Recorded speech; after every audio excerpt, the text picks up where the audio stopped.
నారాయణ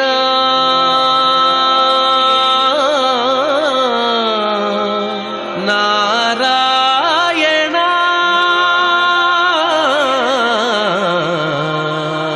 నారాయణ నీ నామమే గతిక కోరికలు మాకు కొనసాగుటకు నారాయణ.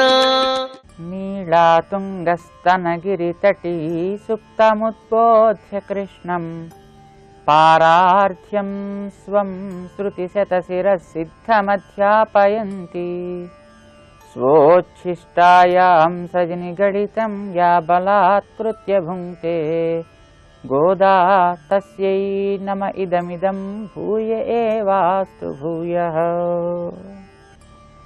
प्रिय భగవద్బంధువులారా, ఈరోజు మన ధనుర్మాస వ్రతంలో 24వ రోజు, అలా ప్రధానమైనటువంటి రోజు మంగళాశాసన పాసురాన్ని మన ఆండాళ్ ప్రసాదించిన రోజు. నిన్న మన వాళ్ళంతా కూడా స్వామి ఇంగనే పొందరుడి ఇలా నడిచి రావయ్యా అని ప్రార్థన చేస్తే, ఆవేళ భారత సంగ్రామంలో ఒక స్వార్థపరుడైనటువంటి అర్జునుడు సేనయోరుభయోర్ మధ్య రథం స్థాపయ అన్నాడు. ఆయన రెండు సేనల మధ్య తీసుకెళ్ళిన ఆ రథాన్ని ఆపవాయ్ అన్నాడు. విన్నాడు స్వామి. ఎంత ఆజ్ఞ ఇచ్చాడో అంతా సక్రమంగా పాటించి చూపించినటువంటి వాడు తన్ని ప్రేమించినటువంటి ఇంతమంది గోపీజనం అంతా వచ్చి ఇలా నడిచిరా అంటే ఆజ్ఞాన్ని పరిపాలన చేయడా, వెంటనే నడిచిచ్చాడు.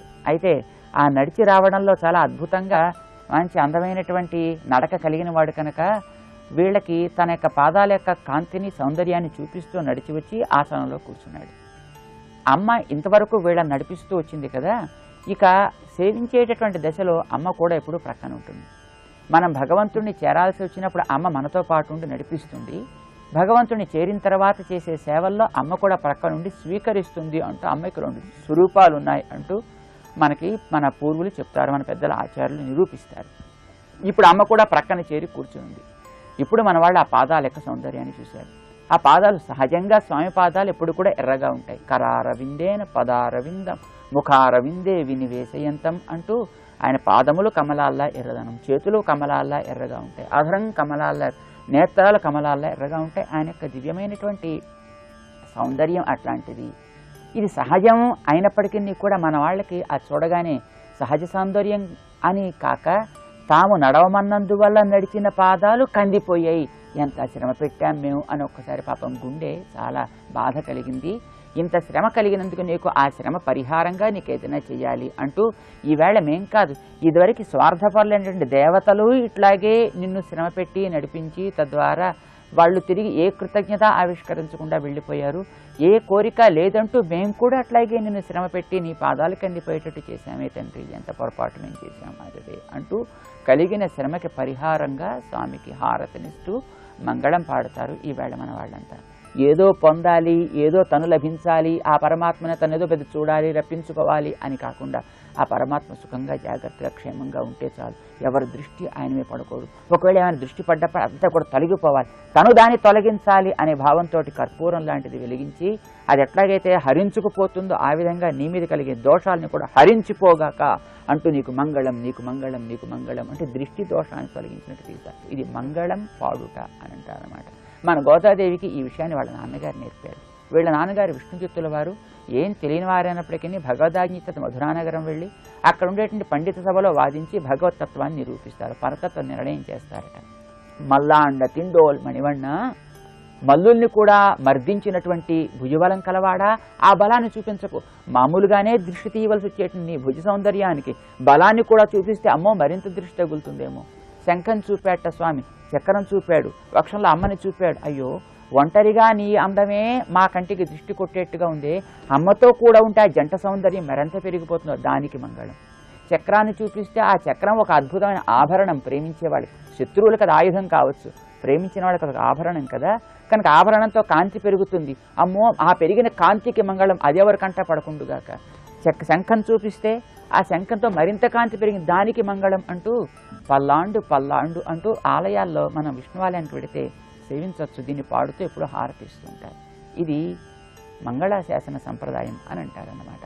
అట్లాగా మనకి శ్రీరామాయణంలో చూస్తే ఎక్కడ చూసినా రామచంద్రుడికి మంగళం పాడిన వాళ్లే కనిపిస్తారు. ఆయన గురించి తెలిసి నా యాగాన్ని రక్షించడానికి రామచంద్రుడు తగును, అతని పరాక్రమం నాకు తెలుసును, అహం వేద్మి మహాత్మానం అన్న విశ్వామిత్రుడే రామచంద్రుడికి స్వస్తి రాఘవయోరస్తు అంటూ తాటక రాగానే ఒకసారి మంగళం పాడాడు అన్నమాట. పరమాత్మని తెలియడం జ్ఞానం, ఏమవుతుందో అని భయం కలగడం అది ప్రేమ కార్యం అన్నమాట. ఇది జ్ఞానం పండితే ఏర్పడేటటువంటి ఒక సన్నివేశం. ఆ వేళ విష్ణు చిత్తుల వారికి అది కలిగింది. వారి కుమార్తె మన ఆండాళ్ అంతకంటే మించినటువంటి ప్రేమ కలిగినటువంటి సహజమైన స్త్రీత్వం, తద్వారా ప్రేమ ఏర్పడ్డటువంటి మూర్తి కనుక ఆమె ఈ పాసురంలో, ఈనాటి పాసురంలో స్వామికి మంగళాశాసనం చేస్తోందన్నమాట. మనకి ఆలయాల్లో హారతిస్తూ మంగళాశాసనం చేయడం కూడా ఇదే సంప్రదాయాన్ని బట్టి వచ్చింది అన్నమాట. అయితే హారతి ఇవ్వగానే చాలామంది ఇలా కళ్ళకు అద్దుకుంటూ ఉంటారు, అది తగదు అని మన ఆండాళ్ నిరూపణ. ఆగమాల్లో కూడా అదే నిరూపిస్తారు. దృష్టి తీసిన వస్తువుని దూరంగా ఉంచి నీళ్లు చల్లి కాళ్ళు కడిగి కళ్ళు తుడిచి ఆ తీసిన వ్యక్తికి ఒకసారి అతని క్షేమం అని అంటారన్నమాట. అట్లాగే హారతితోటి మనం దృష్టి ఇచ్చినా మరో రకంగా ఆ దీపాన్ని మనం చూపించినప్పటికీ కూడా దాన్ని దూరంగా ఉంచి నీళ్లు చల్లి ఎవరికి హారతి ఇస్తున్నాడు కాస్త కాళ్ళు కడిగి కళ్ళు తుడిచి ఆచమనం చేయించి నీకు శుభం కలుగుగాక, నీకు జయమవుగాక, నీకు మంగళమవుగాక, అన్ని దోషములు తొలగిపోగాక, నీకు తూర్పున వీళ్ళు మంగళం, దక్షిణాన వీరు మంగళం, ఉత్తరాన ఆ దేవత మంగళం, క్రింద ఈ దేవత, పైన ఆ దేవత మంగళం అంటూ మంగళం పాడాలనిపిస్తుంది తప్ప ప్రేమించిన వాళ్ళకి ఏదో కోరి అతని నుంచి అది పుచ్చుకుని పోవాలి అని ఎప్పుడు అనిపించదు. అతని నుంచి కోరరు, అతనిచ్చేవి కోరరు, మరొకరి నుంచి వాళ్ళు కోరరు. ఎప్పుడు స్వామికి మంగళం మంగళం, ఆయనకి మంగళం అయితే లోకానికంతా మంగళం కదా. భగవంతుడు ప్రపంచానికంతటికీ వేరు జాగ్రత్తగా ఉంటే చెట్టుకి క్షేమం దానంతటిదే ఏర్పడ్డట్టే పరమాత్మకి క్షేమం కలిగితే లోకమంతా క్షేమమే. కనుక మన ఆండాళ్ తల్లి ఈనాటి పాసురంలో ఆ భగవంతుడు అనేక సందర్భాల్లో ఇట్లాగే నడిచి వచ్చి వాళ్ళకి రక్షణ కలిగిస్తూ ఎంత శ్రమపడ్డాడో. ఆ వేళ పాదాలు కందిపోయి, ఈవేళ మా వల్ల పాదాలు కందిపోయాయి. ఆ వేళ ఎవరు కూడా స్వామికి రక్షణ కల్పించలేదు, దృష్టి తీయలేదు, మనం ఈవేళ దృష్టి తీద్దాం అంటూ ఒక్కొక్క ఆనాడి చరిత్రను తలుచుకుంటూ ఈనాడి అన్రు ఆ వేళ జరిగింది, ఇండ్రు యాం వందోం, ఈవేళ మేము దృష్టి తీస్తున్నాం అంటూ అప్పటిదానికి ఇప్పుడు దృష్టి తీయడం తను ప్రారంభం చేస్తాం. పరమాత్మని ప్రేమించిన భక్తుల విషయంలో కాలపు ఆటంకం వాళ్ళకి ఎప్పుడు ఉండదు. కాలం అనేటటువంటిది గాజు అద్దాల్లాగా అయిపోతుందన్నమాట వాళ్ళ విషయంలో. అంటే మామూలుగా గోడలు ఉన్నప్పటికీ కూడా గోడ అవతల ఏం జరుగుతుందో మనకి కొన్ని చోట్ల కనిపించదు. కానీ కొన్ని చోట్ల గాజుతోటి అద్దాలు ఏర్పరిచి రూమ్స్ ఏర్పాటు చేసినప్పుడు ఇక్కడ కూర్చుంటే ఇటుపక్క నుండి అన్ని రూముల్లో, ఇటుపక్కన చూస్తే ఇటుపక్కన అన్ని రూముల్లో ఎట్లాగైతే మనకు కనిపిస్తూ ఉంటుందో, గోడ ఉన్నా అది అడ్డకుండా ఎట్లా ఉంటుందో అట్లాగే ప్రేమించిన వాళ్ళ విషయంలో పరమాత్మ ఆ కాలపు ప్రభావాన్ని తొలగిస్తాడు. కనుక వాళ్ళకి ఇటుపక్కన ఎన్ని అవతారాలు ఉన్నాయి, ముందు ఎన్ని అవతారాలు ఉన్నాయి, వెనక ఎన్ని అవతారాలు ఉన్నాయి, అవన్నీ కనిపిస్తుంటాయి. ఆయా సంఘటనలు భావిస్తూ ఉంటారు. అవన్నీ కూడా ఇప్పుడు తమ కోసం తమ ఉపకారంగా భగవంతుడు చేశాడు అని వాళ్ళు గుర్తించి కృతజ్ఞతావిష్కారంగా భగవంతుడికి మంగళాశాసనం పాడతారు. అది మన ఆండాళ్ తల్లి ఈనాటి పాసురంలో చేస్తుంది. పాసురాన్ని మనం కూడా పాడదాం. ఆండాళ్ తిరువడిகளே శరణం అన్రు இவ்வுலகம் அளந்தாய் அடிபோத்தி சென்றங்கு தென்னிலங்கை செத்தாய் திரள் போத்தி பொன்றச் செகடமுதைத்தாய் புகழ் போத்தி கன்று குணிலா எரிந்தாய் கழல் போத்தி குன்று குடையாய் எடுத்தாய் குணம் போத்தி வென்று பகை கெடுக்கும் நின் கையில் வேல் போத்தி என்னென்றும் சேவகமே ஏத்தி பறைகொள்வான் இன்று யாம் வந்தோம் இறங்கு ఏలోరెంబావాయ్. ఆండాళ్ తిరువడిகளே శరణం. అన్రు ఆ వేళ ఎంత శ్రమపడ్డా, అసలు అది ఎంత ఘోరమైనటువంటి దినం. బలిచక్రవర్తి ఇచ్చినటువంటి దానాన్ని పుచ్చుకుని అమాంతం పెరిగిపోయేవే. క్రమంగా పెరిగితే దేహంలో ఆరోగ్యం ఆనందంగా ఉంటుంది. కానీ ఒక్కసారి ఇలా చిన్నపిల్లవాడిని బాగా పెరగాలనుకుంటుంది, ఆ సాగ తీసేస్తే ఎంతో ఉపద్రవం అది దేహానికి లోకానికి కూడాను. స్వామి ఆ వేళ ఇంద్రుడిని కాపాడాలని ఆర్తితోటి ఒక్కసారి అంతగా పెరిగిపోయావే. ఇంద్రుడు బలిచక్రవర్తి ఇచ్చిన దాన తీర్థం, నీవు పెరిగినటువంటి పాదాన్ని బ్రహ్మ కడిగిన తీర్థం ఒక్కసారి భూమిని తాకేటి అంత వేగంగా పెరిగావే. ఆ రెండో పాదంతో లోకమంతా ఒక్కసారి కొలిచావే. ఇళ్ళు అనక, ముళ్ళనక, రోళ్ళనక, రప్పలనక, కాట్లనక, మోడనక ఇంతటిని కొలిచి ఆ పాదం ఎంత కందిపోయిందో, ఎంత రక్తం చిమ్మిందో తండ్రి. పైకి పెరిగి ఆ లోకం ఎంత కందిపోయిందో కదా. ఆ వేళ ఇంద్రుడికి తనకి రాజ్యం దొరికిందని ఆనందంతో ఆయన పార్టీలు చేసుకుంటూ వెళ్ళిపోయాడు. రాజ్యం పోయిందనే దుఃఖంతో బలిచక్రవర్తి ఏడుస్తూ పోయాడు.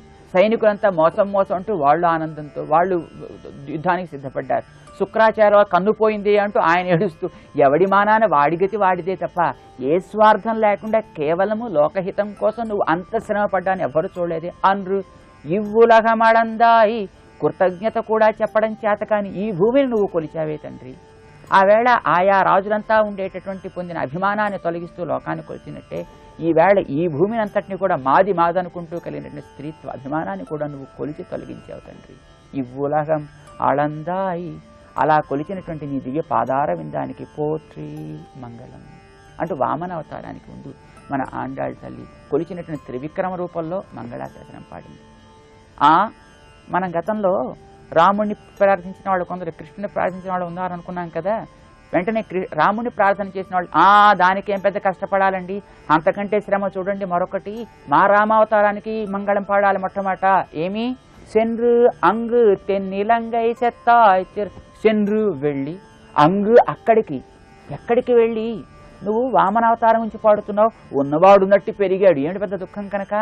ఇక్కడ అయోధ్య, ఎక్కడ లంకానగరం, అక్కడి నుంచి ఇక్కడి దాకా కాళ్ళకి పాదుకలు కూడా ఉన్నాయో లేవో, పాపం అడవి కదా, ముళ్ళు కదా, అలా నడిచి వెళ్ళాడే పాపం నరుడై ఉండి.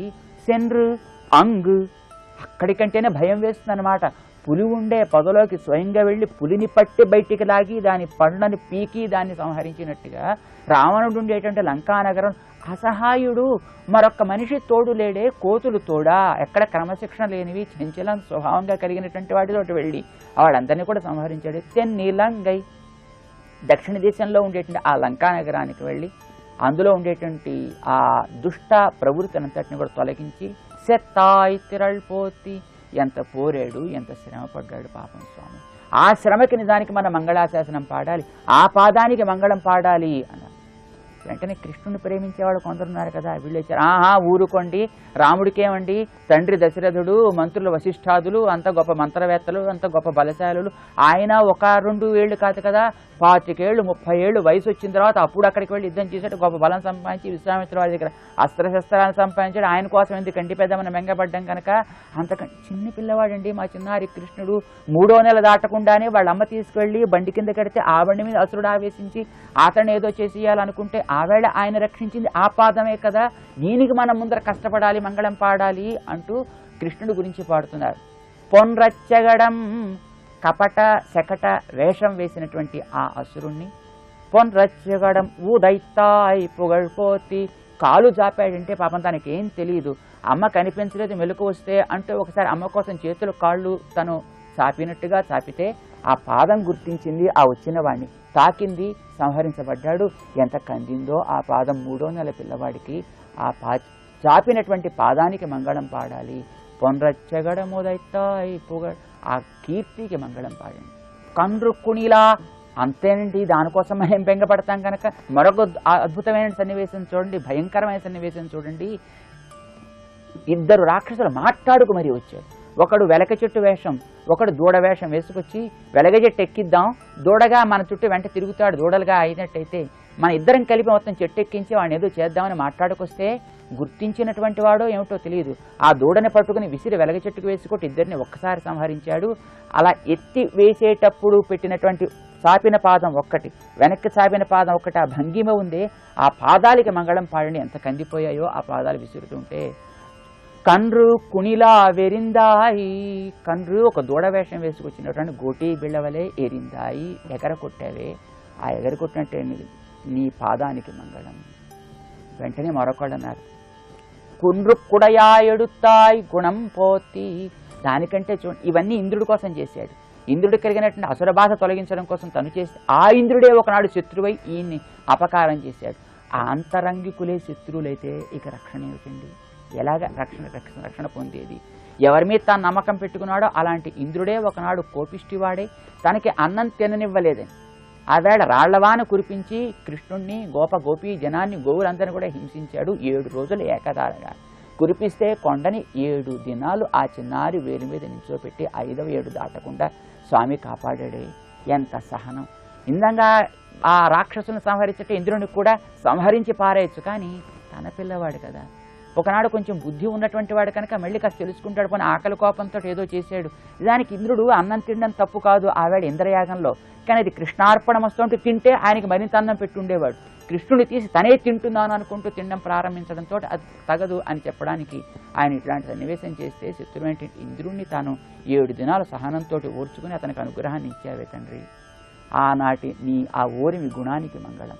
కాదు కాదు, నీ చేత నువ్వు అవతరించినప్పుడు నీతో పాటు అవతరిస్తుండే చేతిలో ఒక బల్యం ఒకటి ఉంది, ఎప్పుడు సుదర్శనమే ఉంటుంది, అది కృష్ణావతారంలో బల్యమైంది.